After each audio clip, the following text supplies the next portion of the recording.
विवेक, hello तू कहाँ चला गया? सर, मैं यहीं पे हूँ सर, ढूंढ रहा हूँ। अबे तू रो क्यों रहा है? सर मैं नहीं सर, कोई और है। तूने सुनी आवाज? हाँ सर, वो आत्मा। एक लड़की की आत्मा है, मेरे आसपास ही मंडरा रही है। Hello hello hello. फिर से रोने की आवाज।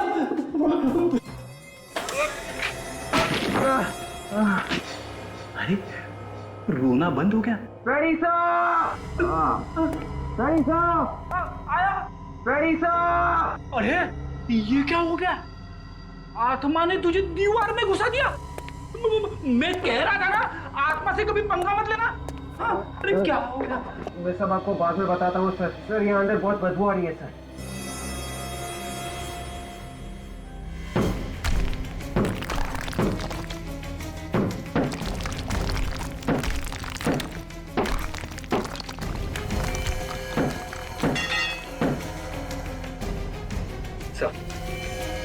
धीरे से।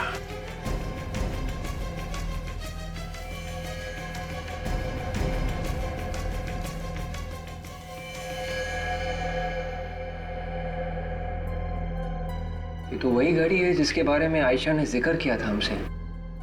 मतलब ये वही लड़की है जिसको मरते हुए आयशा ने देखा था सर। डीएनए टेस्ट नहीं, वो मैं डीएनए टेस्ट नहीं करवाऊंगी। देखो आयशा, हमें शक है कि तुम्हारे माता पिता हमसे कुछ छुपा रहे हैं, और वैसे भी तुम्हें तुम्हारी पिछली जिंदगी का कुछ याद भी नहीं है, तो फिर ये टेस्ट तो करवानी ही पड़ेगी। मॉम, डैड, हम लोग ये टेस्ट करवाने के लिए तैयार कैसे हो गए? क्या आपको पता नहीं है कि क्या रिजल्ट आएगा? पता है ना आपको, फिर क्यों आप? मेरा शक सही था ना? कि तुम दोनों आयशा के असली माता पिता नहीं हो। वैसे भी डीएनए टेस्ट से सब कुछ पता चल जाएगा।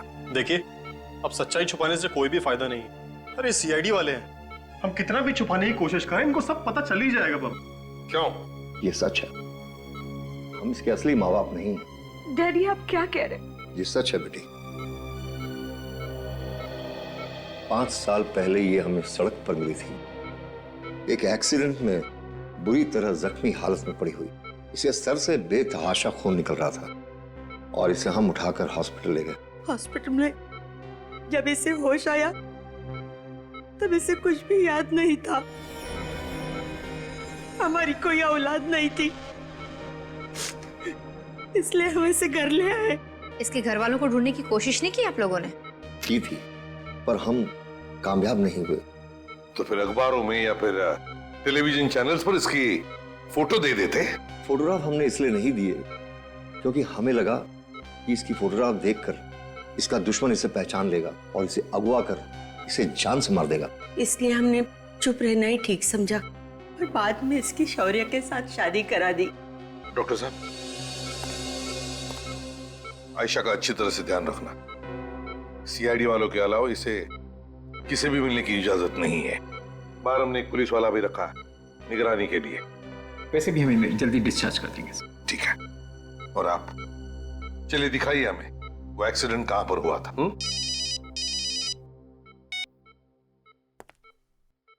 आसार उनके।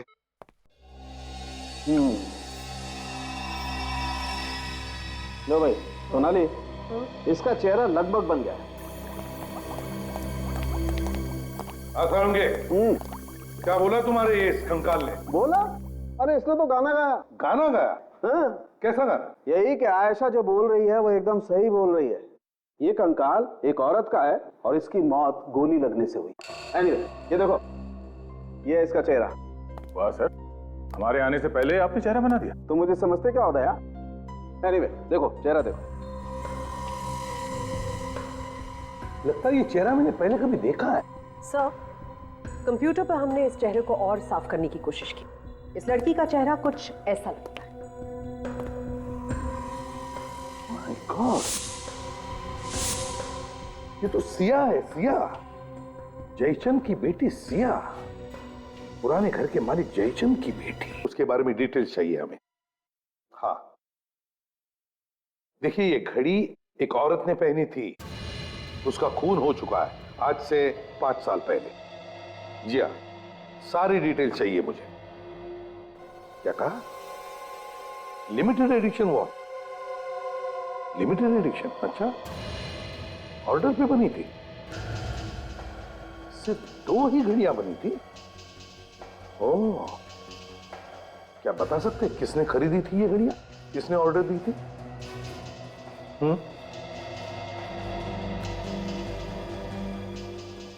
ओह माय गॉड, अच्छा। ओह, तो इस साहब ने ऑर्डर दी थी। Thank you very much. Oh, अरे ऐसी सिर्फ 2 ही घड़ियां बनी है। सिर्फ 2 ही घड़ियां? सिर्फ 2 ही घड़ियां। और तो और, जिस तारीख को ये घड़ी बनी है वो तारीख भी इस घड़ी के केस के पीछे एंग्रेव की गई है। देखो, हाँ सर। 19 जुलाई 2003। और ये घड़ी सिर्फ एक ही घर में बेची गई है। किसके साथ? विवान ने खरीदी है ये दोनों घड़ियां, और अब जाकर के चुप के बैठा है कोने में। सर, हाँ? आयशा का एक्सीडेंट जिस जगह पर हुआ था वो जगह विवान के घर के पास है। आयशा का एक्सीडेंट जिस जगह पर हुआ था वो जगह विवान के घर के पास है? Yes sir. ओह, तो इसका एक ही मतलब हो सकता है कि जिस औरत का खून होते हुए आयशा ने देखा वो औरत सिया ही है, खूनी विवान ही है। हेलो, क्या क्या हुआ? हाँ, आयशा को कुछ गुंडे उठा के ले गए। तो वो लोग विवान के आदमी होंगे सर। विवान?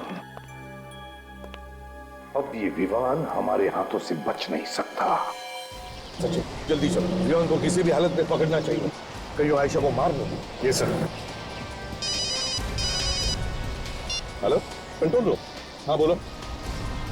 हाँ, एसीपी प्रद्युमन। हाँ, सफेद वैन। हाँ, बिल्कुल वही नंबर है। कहाँ पर?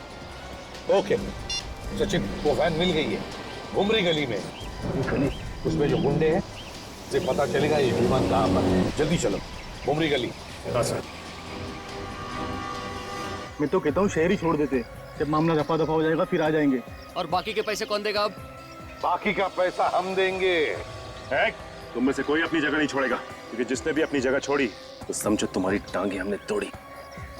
अब बताओ, बताओ कहाँ पे रखा है आयशा को? बताओ, भाग मत।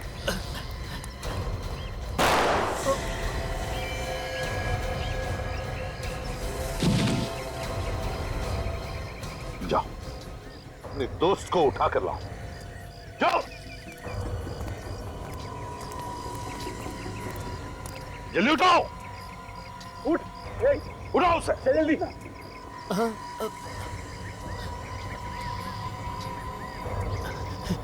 भाई मैं जिंदा हूँ, मैं जिंदा हूँ भाई।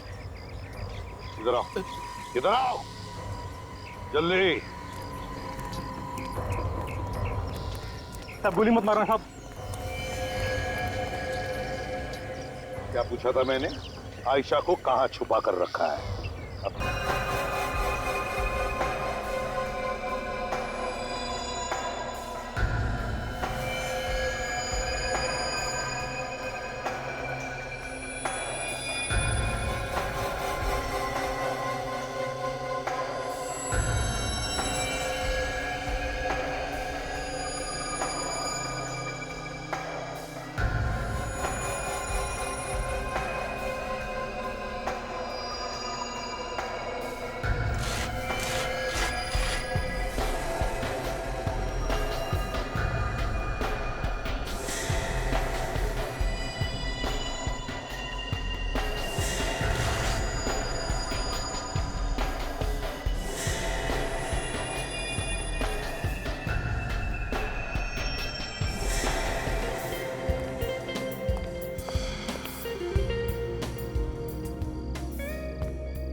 मुबारक हो शौर्य, शादी की सालगिरह मुबारक हो।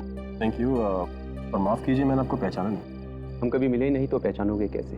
वैसे मेरा नाम ईशान है।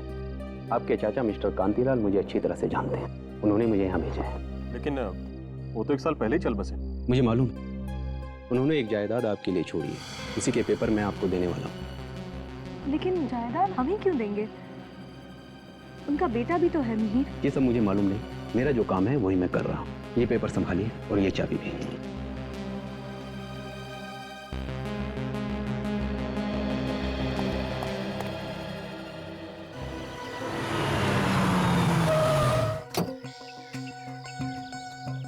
नहीं यार, कोई सपना नहीं, हकीकत है।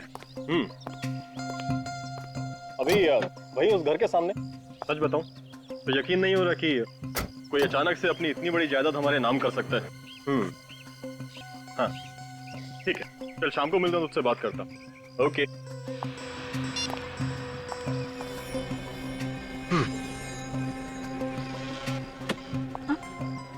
क्या हुआ? कुछ नहीं।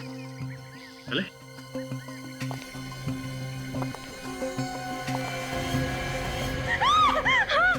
आयशा, क्या हुआ? क्या देखा तुमने? अरे मामा, क्या है वहां पे? तुम ठीक हो ना? चल।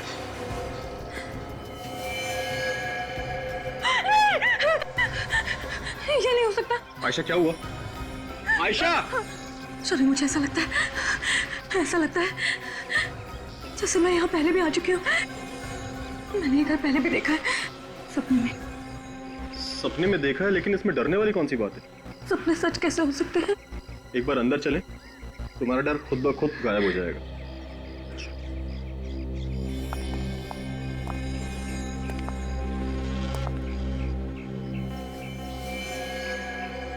ताला कितना अजीब है ना।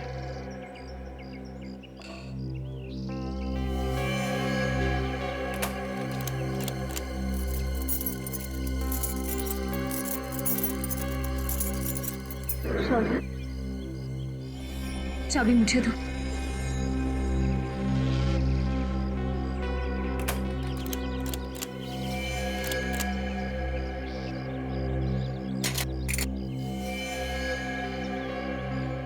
आयशा, तुम्हें कैसे पता चला कि ताला कैसे खुलेगा? सॉरी, मैंने तुमसे कहा था ना। ऐसा लगता है जैसे मैंने ये जगह पहले भी दुखी हुई है।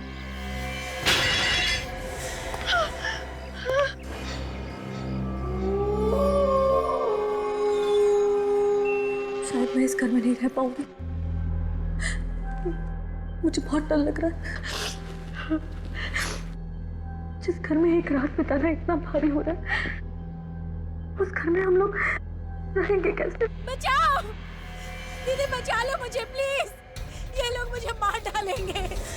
दीदी मुझे छोड़ दो प्लीज। कौन है ये औरत? बचाओ मुझे। जो बार-बार मुझसे मदद मांग रही है। बचाओ दीदी, दीदी प्लीज मुझे बचाओ। दीदी बचाओ, बचाओ मुझे प्लीज, मुझे जाने दो, छोड़ दो मुझे। दीदी, दीदी प्लीज मुझे बचाओ। छोड़ दो मुझे। दीदी, दीदी मुझे बचाओ। दीदी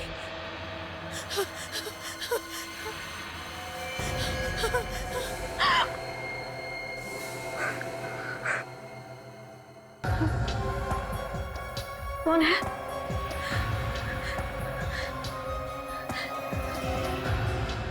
आवाज उधर से आ रही थी।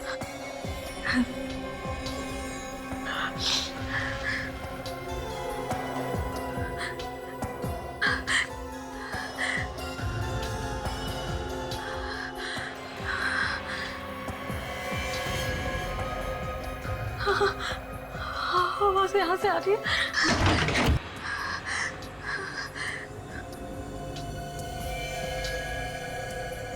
कौन है? मुझे पता है तुम यही हो। हाँ, बाहर निकलो।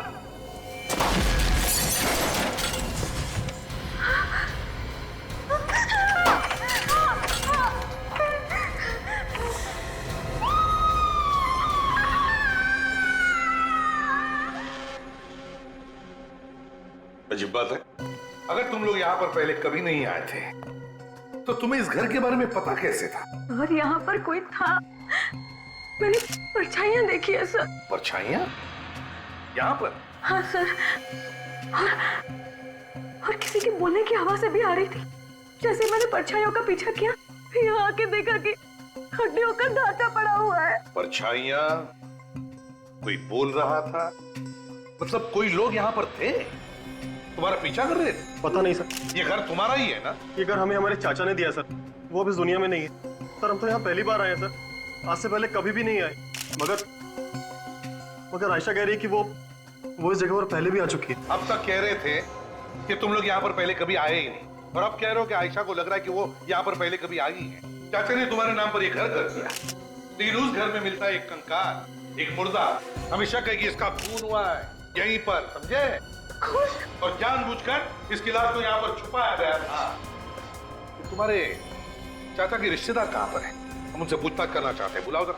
मैंने अपने चचेरे भाई मिहिर को कॉल किया है सर। सर, हाँ। एक्सक्यूज मी सर, इस घर में कहीं भी कोई ऐसी चीज नहीं मिली जिससे ये पता चल सके कि यहाँ पे कुछ हुआ है। हाँ, जगह जगह उंगलियों के निशान जरूर मिले हैं, वो भी अलग अलग। उन सबको मैंने उठा लिया सर। ग्रेट। सर, दरवाजे के पास एक बड़ा सा मेज, उस पे कॉल बेल रखी हुई थी सर, और उसके पीछे दीवार पे एक बड़ा सा बोर्ड लटका हुआ है। कॉल बेल है, बोर्ड है। मुझे तो लगता है पहले ये किसी का घर नहीं था सर, ये एक गेस्ट हाउस था। अच्छा, एक पूरा कंकाल है सर, सारी हड्डियां सही से फिट हो रही है सर, लेकिन सिर की कुछ हड्डियां गायब है। और सर, ये मरने वाली एक औरत थी। मरने वाली औरत है और उसके सिर की हड्डियां गायब हैं। क्यों शौर्या जी? आयशा, क्या चक्कर है ये? आप हमें इन सब में मत फंसाइए सर। मैंने आपको बोला ना कि ये घर मुझे मेरे चाचा ने दिया था। श्योर है? ये सीआईडी वालों से क्या झूठ बोल रहे हो तुम? मिहिर? तो तुम मिहिर हो, शौर्या के चचेरे भाई? ये सर। ये घर तुम्हारे डैडी का था ना? नहीं सर, मैं तो पहली बार यहाँ पे आया हूँ सर, और अगर ऐसा कुछ होता तो सर डैड मुझे जरूर बताते। और शौर्य, तुम ये क्या बता रहे हो कि डैड ने ये घर तुम्हारे नाम पे ही लिखा है? तुम चाहो तो मैं घर के पेपर्स दिखा सकता हूँ तुम्हें। दिखाओ हमें वो पेपर। सर, हाँ सर, ये देखिए मिहिर, ये तुम्हारे डैड का साइन। सर ये पेपर्स इसके डैड ने अपने वकील मिस्टर ईशान से बनवाए थे सर। शौर्य, तुम्हारे साथ धोखा हुआ है सर। डैड का इस नाम का कोई वकील था ही नहीं, ये पेपर असली नहीं हो सकते सर। फ्रेडी, विवेक, एक काम करो, घर को सील कर दो और पता लगाओ इस वकील ईशान के बारे में। शौर्या कहता है कि ये पुराना घर उसे उसके चाचा ने दिया, मगर उसके चाचा का बेटा मिहिर कह रहा है कि उसके पिताजी का ये घर था ही नहीं, ना उसके पिताजी का कोई वकील था ईशान नाम का जिसने इस घर के प्रॉपर्टी के पेपर्स बनाए। समझ में ये नहीं आ रहा है कि कोई इतनी कीमती प्रॉपर्टी शौर्या को देगा ही कैसे और क्यों? हाँ सर, ऐसे हो ही नहीं सकता। बिना जान पहचान के कौन ऐसे ही करोड़ों की जायदाद फेंक के जाएगा? कोई ना कोई कनेक्शन है सर। पुराने घर का मालिक जरूर जानता होगा इस शौर्या को या फिर आयशा को। मुझे तो लगता है दया, ये आयशा ही हो सकती है, क्योंकि वो बार बार कह रही है कि वो उस घर में पहले भी जा चुकी है, और फिर ये हड्डियों का ढांचा भी तो उसे ही मिला था। और सर, उसने परछाइयां भी देखी हैं, किसी के बोलने की आवाज भी सुनी है। अगर उसने कुछ देखा है या कुछ सुना है तो साफ साफ बता क्यों नहीं देती कि कहानी क्या है इस घर की? कहानी बड़ी गंभीर है दया। अगर हमें ये पता चल जाए ना कि इस घर का असली मालिक कौन है तो सारे पत्ते खुल जाएंगे। काम करो दया, किसी भी हालत में पता लगाने की कोशिश करो कि इस पुराने घर का असली मालिक कौन है। सर, अबे वो जो हड्डियों का ढांचा हमें मिला था उस घर में से, उस औरत की उम्र 25 और 30 साल के बीच में थी सर, और डॉक्टर सालुंके ने यह भी बताया था कि उसके सिर पे किसी भारी चीज से वार किया गया था जिसकी वजह से उसकी मौत हुई थी। ये रिपोर्ट सर। तो सालुंके ने उसका चेहरा बनाया? सर, वो कह रहे थे कि चेहरा तो बनाना मुश्किल है क्योंकि चेहरे की सारी हड्डियां टूटी हुई है। तो फिर पता कैसे चलेगा सर कि वो औरत थी कौन और उस घर से क्या संबंध था उसका? एक रास्ता है फ्रेडी, एक रास्ता है। आयशा कह रही है कि वो उस घर में पहले भी जा चुकी है, लेकिन वो हमें ठीक से बता नहीं पा रही है। अगर हम उसे किसी दिमाग के डॉक्टर को दिखा दें और उसके दिमाग का इलाज कर दें तो शायद उसे याद आ सकता है कि क्या हुआ था पहले। उस पुराने घर में। सर, ये टेस्ट करना जरूरी है। मैंने तो सब कुछ सच सच बता दिया है आपको। देखिए, ये टेस्ट करना बहुत जरूरी है क्योंकि आयशा जरूर जानती है उस घर के बारे में, और अगर इस केस की जड़ तक हमें पहुंचना है तो आयशा के दिमाग में घुसकर वो राज जानना बहुत जरूरी है। सोचो, उस पुराने घर के बारे में सोचो। उस घर के अतीत के बारे में जरूर तुम कुछ ना कुछ जानती हो। बताओ क्या है वो राज? हाँ, मैं उस घर में जा रही हूँ। बहुत डरावना है, मुझे भी बहुत डर लग रहा है। डरो नहीं, उस घर के दरवाजे की तरफ जाओ। धीरे धीरे। अब क्या दिखाई दे रहा है तुम्हें? ये कौन है? मैं इसे नहीं जानती। आयशा कौन है वहां पर? एक औरत है। हाँ। और क्या दिखाई दे रहा है? ठीक से दिखाई नहीं दे रहा है। वो कॉरिडोर में भाग रही है। और क्या दिखाई दे रहा है? उस औरत के पीछे भाग रहा है।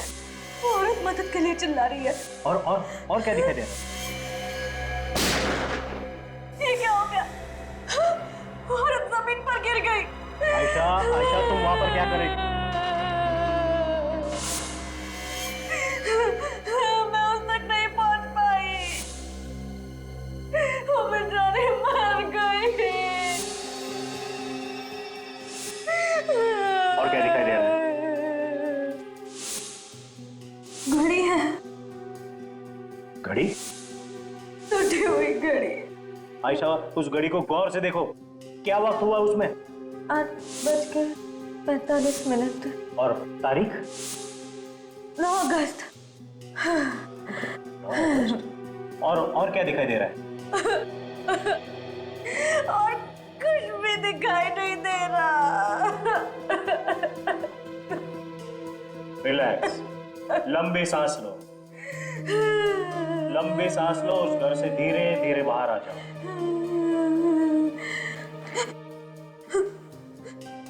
मुझे लगता है आयशा ने एक औरत का खून होते हुए देखा है। सर, जो हड्डियों का ढांचा मिला था हमें उस घर में से, वो भी तो एक औरत का था। शायद ये वही औरत होगी। हो सकता है आयशा ने ये जो पुराने घर के स्केचेस बनवाए हैं बिल्कुल वैसे के वैसे जैसे असली घर के। देखो, और घड़ी के कांटे 8:45 पर रुके थे और तारीख 9 अगस्त थी। सर, पिछले 10 सालों में इस तारीख को क्या क्या हुआ है हमने चेक कर लिया सर। तो क्या पता चला? सर, इस उम्र की जितने भी औरतें गायब हुई हैं, या तो वो औरतें वापस आ गई है या फिर उनकी लाश मिली। तो फिर सर, आयशा ने जिस औरत का खून होते हुए देखा था, किसी ने उस औरत के गायब होने की रिपोर्ट कैसे नहीं लिखवाई? वही तो। और तो जब उस औरत का खून हो रहा था तब आयशा वहां पर कर क्या रही थी? और अगर आयशा सब कुछ जानती है तो खूनी उसे भी मार सकता है। बिल्कुल, और इसीलिए हमें आयशा पर नजर रखनी चाहिए। हेलो इंस्पेक्टर दया, आप कौन बोल रहे हैं? हाँ, पता चल गया। ओके, ठीक है, तो आप मेल कर दीजिए हमें। Okay, thank you. सर, इस पुराने घर के असली मालिक का पता चल गया है। कौन है वो? विवान नाम है इस आदमी का। विवान? विवान, ये घर आप ही का है ना? घर तो मेरा ही है सर, लेकिन ये जो आप नाम ले रहे हैं ना, शौर्य, आयशा, इनको मैं नहीं जानता। इनका तो नाम भी पहली बार सुन रहा हूं मैं। अगर तुम शौर्य और आयशा को जानते नहीं हो तो फिर इस घर के पेपर जो शौर्य के नाम पर है उसका क्या है? ये पेपर नकली है सर। मैंने कोई घर किसी को नहीं बेचा है। तो फिर मिस्टर विवान, इन लोगों के पास उस पुराने घर की चाबी आई कहां से? मुझे क्या पता, मैं खुद हैरान हूँ। चलो विवान, मान लिया कि तुमने ये घर किसी को बेचा नहीं, ना इस घर की चाबी किसी को दी, लेकिन इसके बारे में तो मालूम होगा। ये हड्डियों का ढांचा जो हमें उस घर में मिला, ये कहां से आया है? जरूर किसी का खून हुआ है वहां पर, और हमें शक है ये खून तुमने ही किया है। खून? हाँ, खून। कैसी बात कर रहे हैं सर? मैंने किसी का कोई खून नहीं किया, बल्कि मैं तो कई साल से उस घर में गया तक नहीं हूँ। तो फिर ये हड्डियों का ढांचा भी सालों से वहां पर पड़ा है।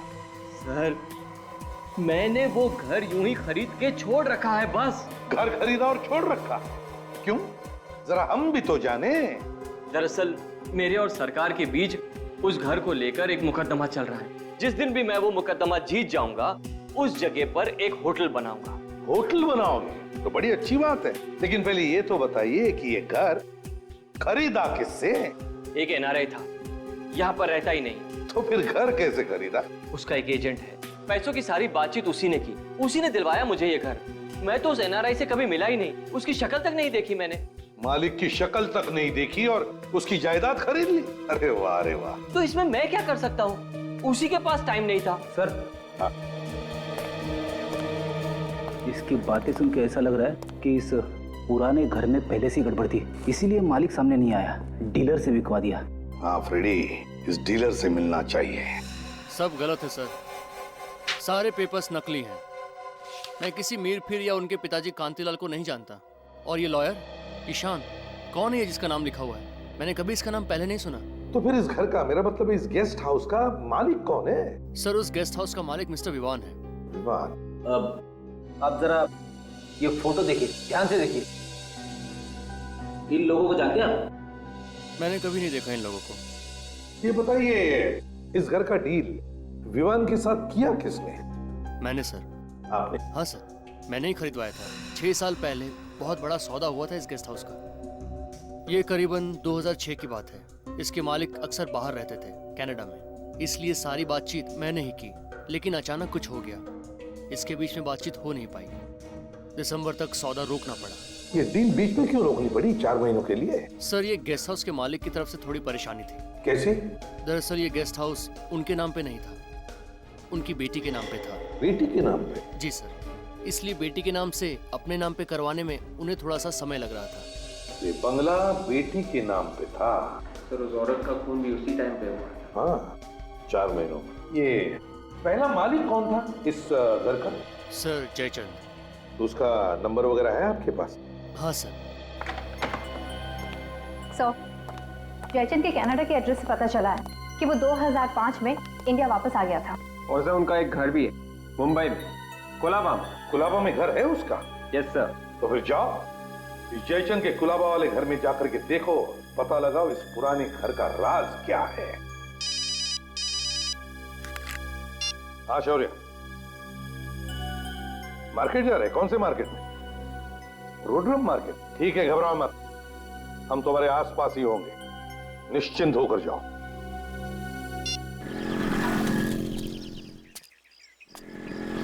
सर, जिसने भी शौर्य और आयशा को उस पुराने घर में बुलाया था, जरूर कुछ सोच के बुलाया होगा, बिना मतलब के नहीं। हाँ, वो चाहता होगा कि आयशा की याददाश्त वापस चली आए, और अगर उसकी याददाश्त वापस चली आई थी तो शायद वो उसे किस चीज के बारे में बता देगा जिससे उसका फायदा हो सकता। तब तो सर वो आयशा को नहीं छोड़ने वाला। नहीं छोड़ेगा वो आयशा, वो उससे फिर से मिलने आएगा, देखना।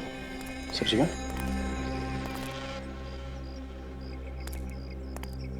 ये 2 लोगों के ठीक नहीं लग रहा। ऐसा दिया भाई सब्जी? हाँ, 40 रुपए किलो। महंगी सब्जी। कौन है तुम लोग? चिल्लाना बंद कर वरना गोली मार दूंगा। रेडी? के साथ गन डाल दो वरना मारे जाएंगे। ज्यादा होशियारी मत कर, उड़ा दूंगा तेरे दोस्त को। चलो चल चलो काजल, तो दोनों को अंदर को। ज्यादा होशियारी नहीं चाहिए, चुपचाप।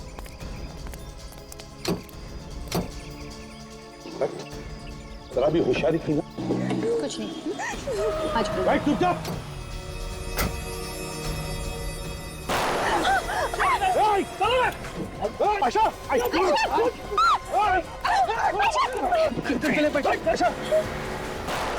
रुक जाओ, एम्बुलेंस बुलाओ।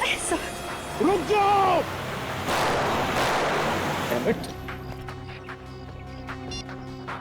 Hello control room. ये नौकर बता रहा है कि जयचंद की मौत हो चुकी है, तो फिर पूछेंगे किसको? हाँ सर, उसकी पत्नी होती तो उसी से पूछ लेते हैं, लेकिन वो भी। पता कैसे चलेगा उस पुराने घर के बारे में? किस पुराने घर की बात कर रहे हैं आप? आपका जो पुराना घर है उसके बारे में बात कर रहे हैं हम लोग। आप? मैं मीरा, जयचंद की बहन। जयचंद और उसकी पत्नी तो अब नहीं रहे। हाँ, हमें मालूम है, आपके नौकर ने हमें बताया था। हम उस पुराने घर के बारे में बात कर रहे थे।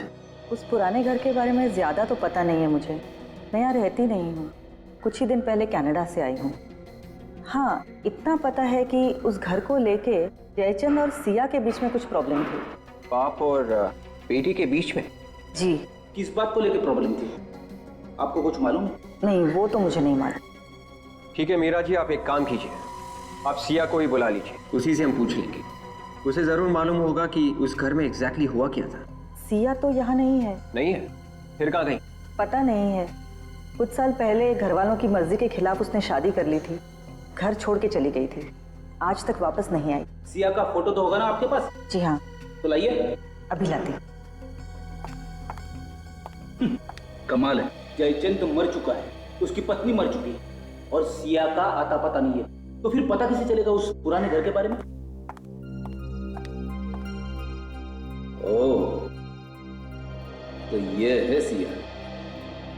हाँ दया, ये वही लोग हैं। पतीली में जो अपहरण हुआ था इन्हीं लोगों ने किया था। हाँ हाँ, कंट्रोल रूम को गाड़ी के बारे में पूरा डिस्क्रिप्शन दिया है मैंने। गाड़ी शहर के बाहर जा ही नहीं सकती।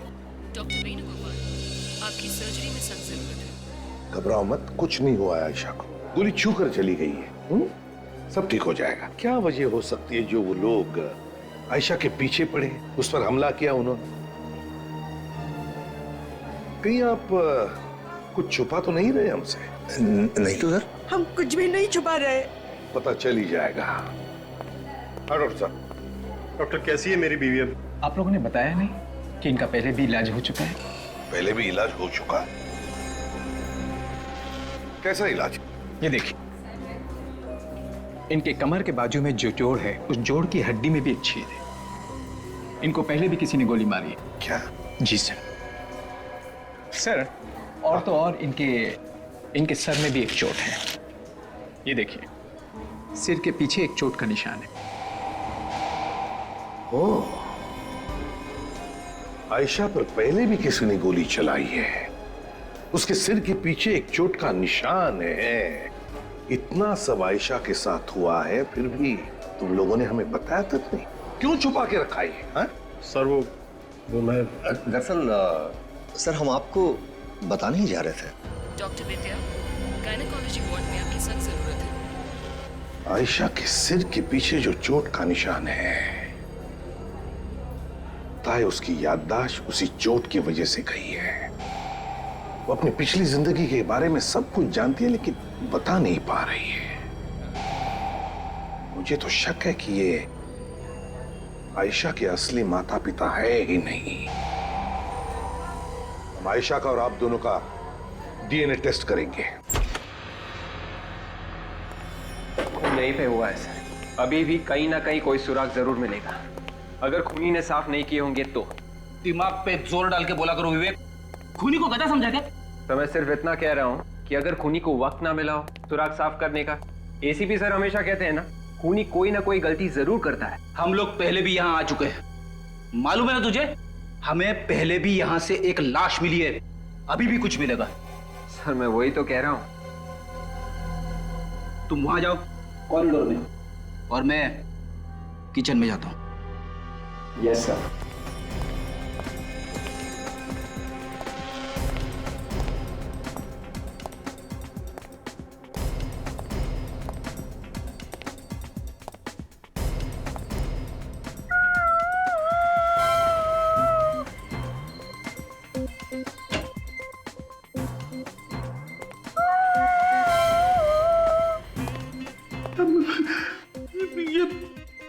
ये कौन रो रहा है? विवेक,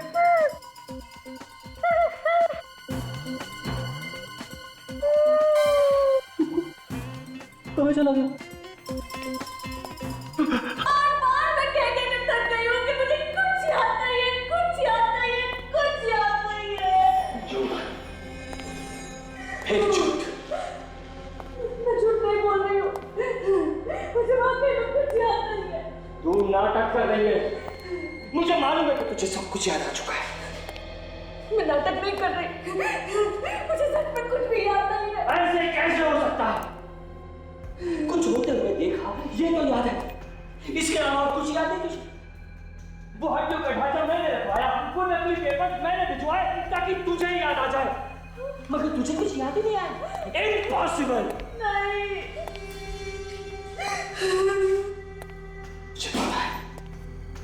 पता है मुझे, तुझे सब कुछ याद आ चुका है, मगर तू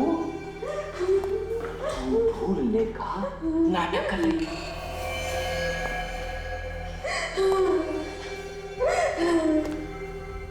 बोलो पेपर कहाँ है? नहीं मालूम, नहीं मालूम, नहीं मालूम। बार-बार मैं एक ही बात बोल रही हूँ, मुझे कुछ याद नहीं है। मैंने तो तुम्हें जिंदगी में पहली बार देखा। अब मेरा दिमाग खराब हो रहा है। मुझे बेवकूफ मत बना।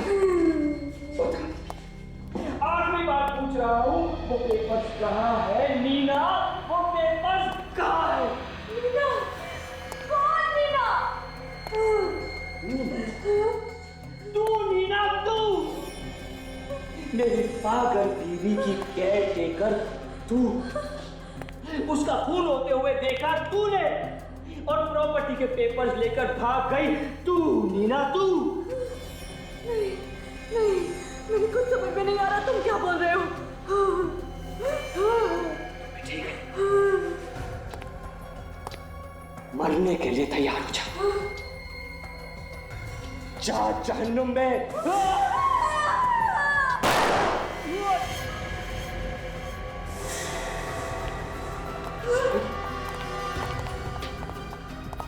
बचाओ, बचाओ, मुझे बचाओ। सर, यही खूनी है, ये मुझे भी मार डालना चाहता था सर। घबराओ मत आयशा, कुछ नहीं होगा अब तुम्हें, कुछ नहीं कर सकेगा ये। मुझे पेपर्स चाहिए, मुझे मेरे पेपर्स दे दे, मुझे मेरे पेपर्स दे दे। मुझे तेरे पेपर्स चाहिए ना? मुझे मेरे पेपर्स चाहिए। मुझे तेरे पेपर्स मैं देता हूँ।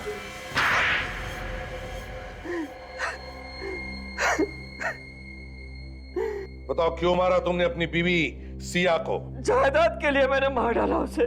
जायदाद? मगर जायदाद तो सिया के नाम पर ही थी ना, और सिया तो तुम्हारी बीवी थी।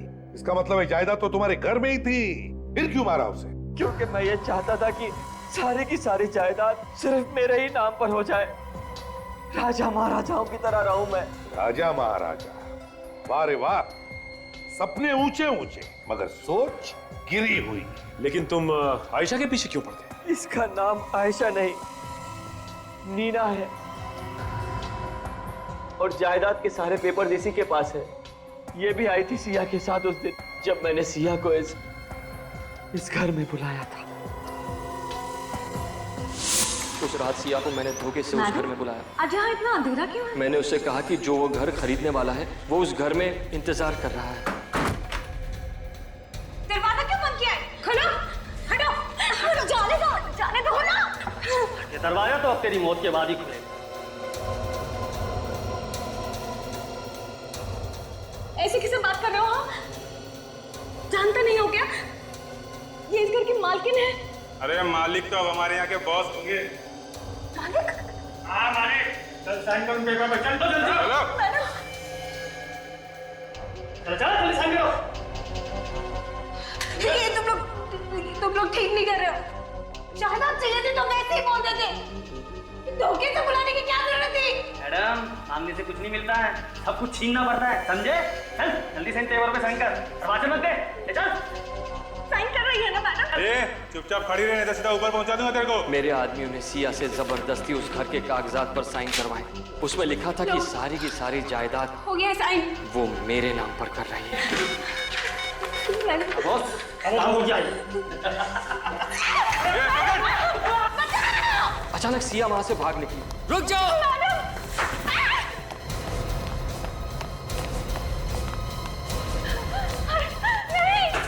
मेरे एक आदमी ने उसका पीछा किया और उस पर गोली चलाई।